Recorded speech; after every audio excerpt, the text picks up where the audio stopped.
Assalamualaikum warahmatullahi wabarakatuh. Halo anak-anak, gimana kabarnya? Semoga dalam menjalankan aktivitas selalu diberikan kesehatan oleh Allah Subhanahu wa taala. Allahumma amin. Materi kali ini kita akan membahas tentang larangan pergaulan bebas dan perbuatan zina. Amati peta konsep di sini. Yang pertama, menjaga martabat manusia dengan menjauhi pergaulan bebas dan zina. Itu menganalisis Quran surat Al-Isra ayat 32, An-Nur ayat 2 dan hadis-hadis terkait. Setelah itu kita akan mengetahui dan memperoleh nilai dan perilaku mulia, menghindarkan diri dari pergaulan bebas dan perbuatan zina. Pengertian pergaulan bebas. Menurut KBBI, pergaulan merupakan pertemanan atau bermasyarakat. Bebas sendiri memiliki arti tidak terhalang, tidak terikat aturan. Jadi pergaulan bebas merupakan suatu perilaku pertemanan yang tidak terikat oleh segala macam norma yang berlaku di masyarakat.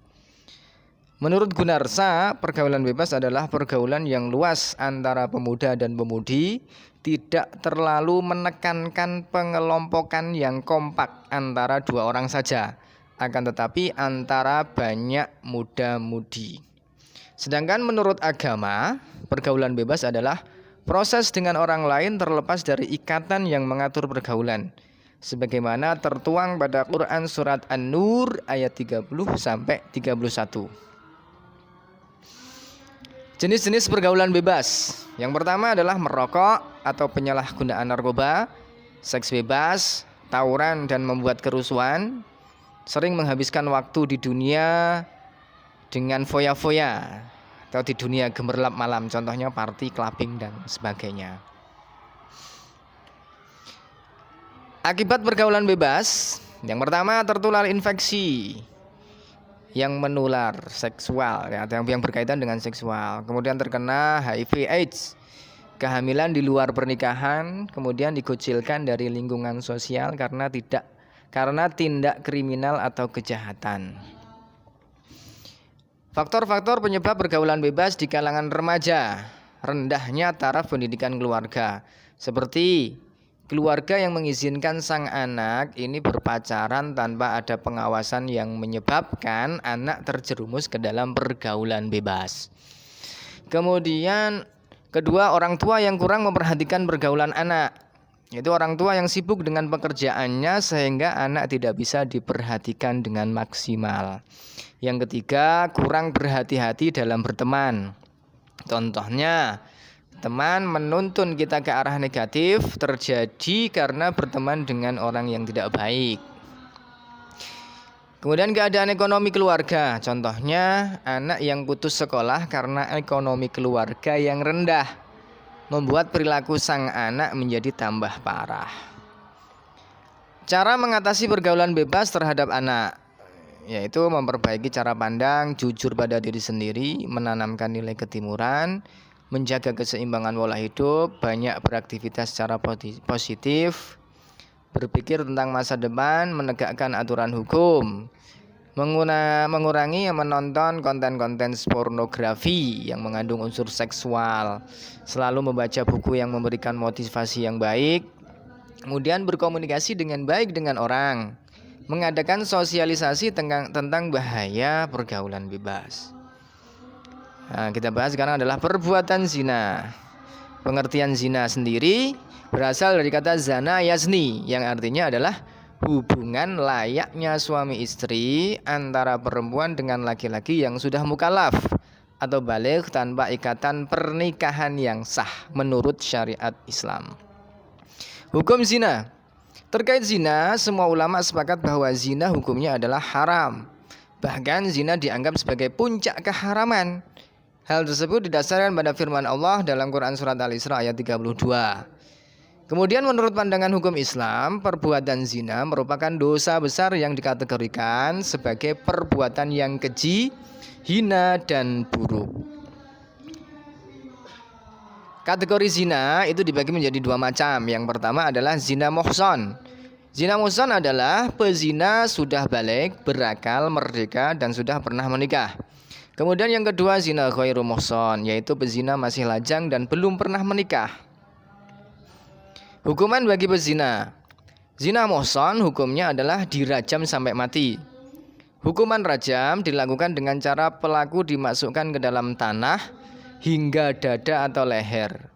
Tempat untuk melakukan hukuman rajam adalah tempat yang banyak dilalui manusia atau tempat keramaian. Hal ini didasarkan pada hadis yang diriwayatkan oleh Bukhari, Muslim, Abu Dawud, Tirmidzi, dan Nasa'i. Kemudian zina ghairu muhsan, hukumannya adalah didera atau pukulan sebanyak 100 kali dan ditambah dengan mengasingkan atau membuang pelakunya ke tempat yang jauh dari tempat mereka. Hal ini didasarkan pada firman Allah Subhanahu wa taala dalam Quran surat An-Nur ayat 2 serta hadis Rasulullah sallallahu alaihi wasallam yang diriwayatkan oleh Imam Bukhari, Imam Muslim, dan Imam Abu Hurairah serta Zaid bin Khalid. Dampak negatif zina. Yang pertama, tentu saja mendapat laknat dari Allah Subhanahu wa taala dan Rasul-Nya, dijauhi dan dikucilkan oleh masyarakat, nasab menjadi tidak jelas, anak hasil zina tidak bisa dinasabkan kepada bapaknya. Anak hasil zina tidak berhak mendapatkan warisan. Itulah dampak negatif dari zina. Dalil Al-Quran tentang larangan mendekati zina. Yang pertama adalah surat Al-Isra ayat 32. Bismillahirrahmanirrahim. Wala taqrabuz zina innahu kana fahisyah wa sa'a sabila. Artinya, dan janganlah kamu mendekati zina. Zina itu sungguh suatu perbuatan keji dan suatu jalan yang buruk. Kemudian yang kedua adalah surat An-Nur ayat 2. Bismillahirrahmanirrahim. Az-zaniyatu waz-zani fajlidu kulla wahidin minhuma mi'ata jaldah. Wala ta'khudhukum bihima ra'fatun fi dinillahi in kuntum tu'minuna billahi wal yawmil akhir wal yashhad 'adzabahuma ta'ifatun minal mu'minin. Artinya, pezina perempuan dan pezina laki-laki deralah masing-masing dari keduanya 100 kali dan janganlah merasa belas kasihan kepada keduanya mencegah kamu untuk menjalankan agama atau hukum Allah jika kamu beriman kepada Allah dan hari kemudian. Dan hendaklah hukuman mereka disaksikan oleh sebagian orang-orang yang beriman. Isi kandungan surat Al-Isra ayat 32. Secara umum, surat Al-Isra ayat 32 ini mengandung larangan mendekati zina serta penegasan bahwa zina merupakan perbuatan keji dan suatu jalan yang buruk. Allah Subhanahu wa taala secara tegas memberi predikat terhadap perbuatan zina melalui ayat tersebut sebagai perbuatan yang merendahkan harkat, martabat dan kehormatan manusia.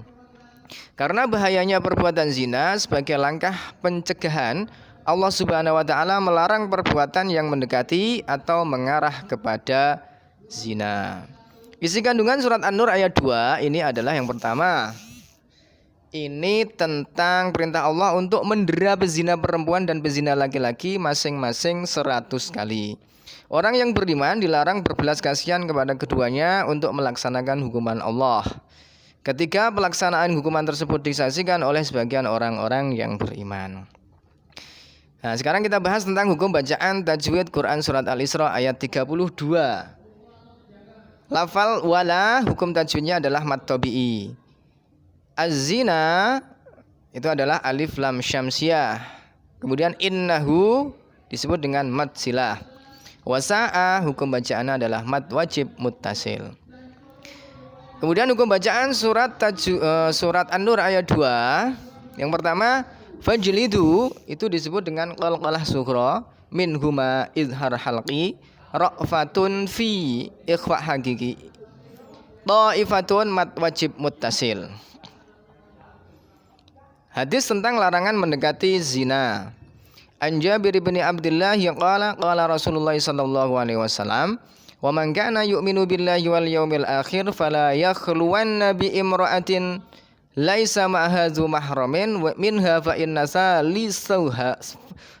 salisuhuma asyaitanu." Barang siapa beriman kepada Allah dan hari akhir, maka janganlah berdua-duaan dengan wanita yang tidak bersama mahramnya, karena yang ketiga adalah setan. Menerapkan perilaku mulia, menjaga pergaulan yang sehat, menjaga aurat, menjaga pandangan, menjaga kehormatan, meningkatkan aktivitas dan rajin berpuasa. Menjaga pergaulan yang sehat. Jadi beruntunglah para pemuda dan remaja yang dapat menjaga pergaulan sesuai dengan ajaran Islam. Islam mengajarkan pergaulan yang sehat, bernilai positif dan mengandung manfaat. Kemudian apa batasan pergaulan itu? Dalam hal ini Rasulullah SAW memberikan batasan berupa larangan berdua-duaan antara laki-laki dan perempuan melalui hadis berikut.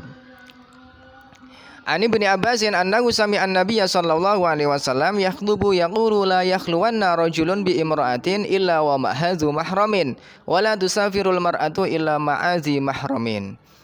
Dari Ibnu Abbas bahwa Rasulullah sallallahu alaihi wasallam bersabda, janganlah seorang laki-laki berduaan dengan seorang wanita yang bukan mahramnya, dan janganlah seorang wanita berpergian kecuali bersama mahramnya.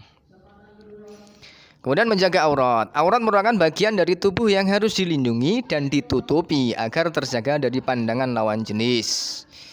Batas aurat perempuan adalah seluruh tubuh bagian tubuh, kecuali wajah dan kedua telapak tangan. Kemudian aurat laki-laki bagian tubuh antara pusar sampai dengan lutut.